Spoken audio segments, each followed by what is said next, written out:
How do you make them? You go into a city, you click Alt, and you can talk to the people. For example, I can go to this guy and talk to him.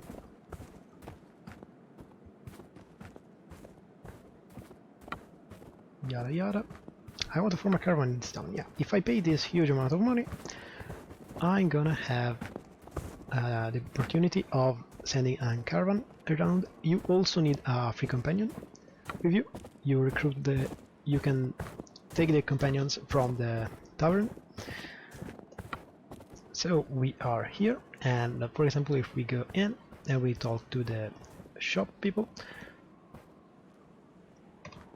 talk, I would like to buy this shop, and if you pay this amount of money, you are gonna have this shop.